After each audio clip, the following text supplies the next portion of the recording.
Bon, des fois, quand je vois la réaction de Trump, je me dis, il pense qu'on est dans les films, mais parce que dans les films, il peut être acteur, je ne comprends pas. Trump dit hein, que lui, il ne va pas se laisser faire et que lui n'est pas d'accord par rapport au choix du nouveau guide. Comme vous savez, après l'élimination du guide, présentement, c'est l'enfant, le fils aîné du guide qui est nommé comme nouveau guide suprême. Trump dit, hein, normalement, lui doit participer, quoi. Il n'est pas d'accord parce qu'on a choisi ce monsieur sans son consentement. Il n'est pas d'accord. Donc, il doit impliquer dedans. Et ça, il ne va pas tolérer. Bon, moi, je me pose la question si Trump est iranien ou quoi, je ne sais pas. Et constatez bien, depuis que Trump est parti, qu'il n'a pas le président Maduro, là, c'est ça que Trump pense que lui, là, il est demi-dieu. Parce qu'après la kidnapping du président Maduro, le gouvernement que vous voyez actuellement au niveau du Venezuela, Trump fait partie. Il y a des décisions où c'est Trump aussi qui décide. Donc, ça fait que ça donne, je ne sais pas, ça donne quelque chose, la force à Trump, quoi. Donc, Trump dit, partout ils vont intervenir là. C'est les États-Unis qui vont faire la loi, c'est les États-Unis qui vont diriger, c'est les États-Unis qui vont choisir la personne qu'ils veulent, quoi. Alors qu'il a oublié que les Iraniens ne peuvent jamais demander l'avis de Trump dans leur choix.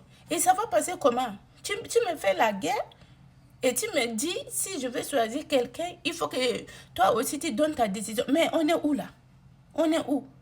Vraiment, Trump, là, je ne sais pas si il est normal dans sa tête, je ne comprends pas. Sinon, pas même quand il réfléchit, est-ce que ça se fait comme ça? Ça ne se fait pas. Et les Iraniens, je félicite vraiment leur courage, leur engagement. Quand il y a quelque chose, eux-mêmes, ils décident de faire. Là où nous sommes là. Je ne sais pas si c'est par quel moyen que Trump va leur demander de négocier. Parce qu'ils rejettent toute négociation.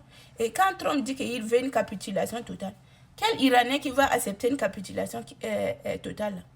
N'oublions pas les Iraniens que vous les voyez là. C'est les États-Unis qui les ont mis en conflit avec Saddam Hussein. C'est les États-Unis. Et cette guerre-là, les Iraniens ont gagné. Hein.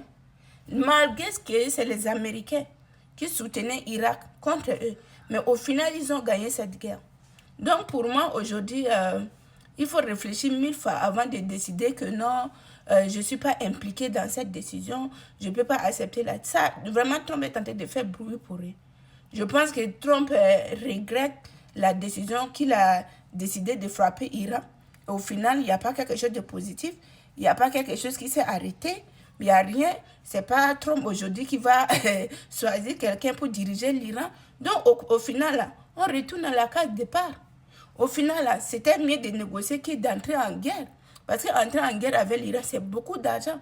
Vous ne pouvez pas compter le nombre d'argent que les États-Unis dépensent par jour. Même seulement les armadas qu'il a déployés au large de Golfe. Là. Vous connaissez le nombre d'argent qu'ils dépensent?